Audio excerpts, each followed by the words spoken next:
नमस्कार, आप देख रहे हैं पीपल्स अपडेट। मैं हूं गरिमा। शुरुआत करते हैं देश और दुनिया की बड़ी खबरों के साथ, लेकिन उससे पहले नजर डालते हैं आज की हेडलाइंस पर। अमेरिका का ईरान के 10 से ज्यादा शहरों पर हमला, ट्रंप बोले अब हमारी बारी। सुप्रीम कोर्ट का आदेश, पैलेट गन से घायल प्रदर्शनकारियों का इलाज कराएं। पीएम नरेंद्र मोदी की अध्यक्षता में हुई सीसीएस की बड़ी बैठक। राज्यसभा में खड़गे बोले 12 साल में 1.25 लाख छात्रों ने किया सुसाइड, नए बिल में आंकड़ों के अलावा कुछ भी नया नहीं। दतिया उपचुनाव, कांग्रेस का बसई में गड़बड़ी का आरोप, नरोत्तम मिश्रा बोले ये उनकी हार की हताशा। जम्मू कश्मीर और उत्तराखंड में लैंडस्लाइड, केदारनाथ यात्रा रोकी गई। स्पेन और फ्रांस के जंगलों में भीषण तबाही, लाखों हेक्टेयर जमीन राख। रहाणे का अंतर्राष्ट्रीय क्रिकेट से संन्यास, हुए भावुक। अमेरिका ने ईरान के 10 से ज्यादा शहरों पर बड़े हवाई हमले किए।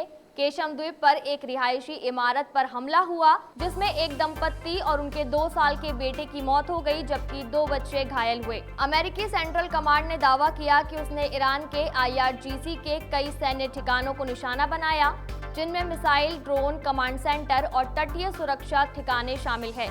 ट्रंप ने हमले से पहले कहा था कि जॉर्डन में अमेरिकी सेना अड्डे पर मिसाइल हमला करने की कोशिश की गई थी। उन्होंने कहा, उन्होंने हमला करने की कोशिश की, अब हमारी बारी है। सुप्रीम कोर्ट ने दिल्ली सरकार को निर्देश दिया कि 20 जुलाई को संसद मार्च के दौरान पैलेट गन से घायल हुए कॉकरोच जनता पार्टी के प्रदर्शनकारियों का पूरा इलाज कराया जाए। कोर्ट ने केंद्र सरकार से ये भी कहा कि जंतर मंतर पर तैनात RAF द्वारा इस्तेमाल किए गए हथियारों और गोला बारूद का पूरा रिकॉर्ड सुरक्षित रखा जाए। हालांकि अदालत ने पैलेट गन के इस्तेमाल पर रोक लगाने से इनकार कर दिया। चीफ जस्टिस सूर्यकांत की अध्यक्षता वाली बेंच ने कहा कि पुलिस विशेष परिस्थितियों में इसका इस्तेमाल कर सकती है। साथ ही कोर्ट ने केंद्र सरकार से पैलेट गन के इस्तेमाल से जुड़ी गाइडलाइन पर जवाब मांगा है। पीएम नरेंद्र मोदी की अध्यक्षता में संसद भवन परिसर में स्थित प्रधानमंत्री कार्यालय में कैबिनेट कमेटी ऑन सिक्योरिटी की अहम बैठक हुई। इस बैठक में देश की सुरक्षा और मौजूदा हालात पर विस्तार से चर्चा की गई। बैठक में रक्षा मंत्री, गृह मंत्री, वित्त मंत्री, विदेश मंत्री और राष्ट्रीय सुरक्षा सलाहकार अजीत डोभाल भी मौजूद रहे। इसके अलावा 3 केंद्रीय मंत्रियों को विशेष आमंत्रित सदस्य के रूप में बुलाया गया। हाल के अंतर्राष्ट्रीय घटनाक्रम और सुरक्षा चुनौतियों को देखते हुए इस बैठक को काफी महत्वपूर्ण माना जा रहा है।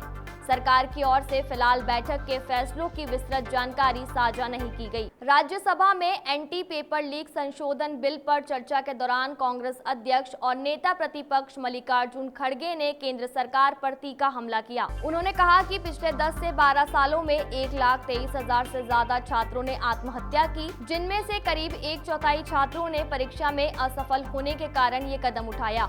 खड़गे ने कहा कि सरकार का नया बिल सिर्फ पुराने कानून के आंकड़े और जुर्माने बदलने तक सीमित है। उनके मुताबिक कानून में परीक्षा प्रणाली सुधारने के लिए कोई बड़ा या ठोस कदम नहीं उठाया गया।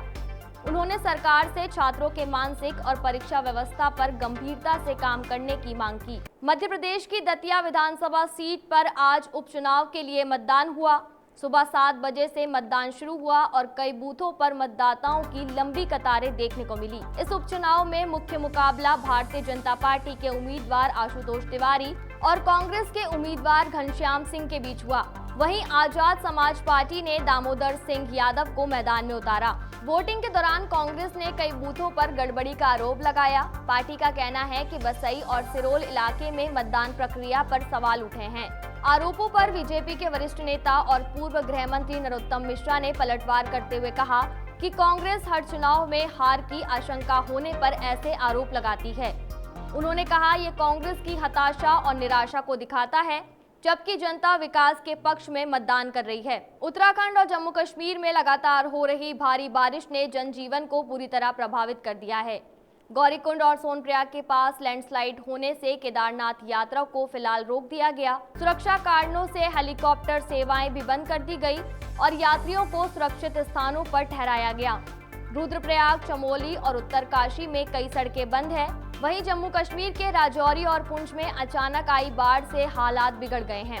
कारगिल के पास लैंडस्लाइड के कारण कारगिल लेह नेशनल हाईवे भी बंद कर दिया गया। मौसम विभाग ने कई राज्यों में ऑरेंज अलर्ट जारी करते हुए लोगों को सतर्क रहने की सलाह दी है। यूरोप के कई देशों में इस समय भीषण जंगल की आग ने भारी तबाही मचा दी है।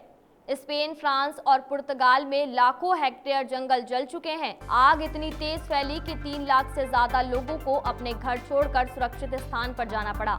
विशेषज्ञों का कहना है कि रिकॉर्ड गर्मी, सूखी वनस्पति और तेज हवाओं की वजह से आग तेजी से फैल रही है।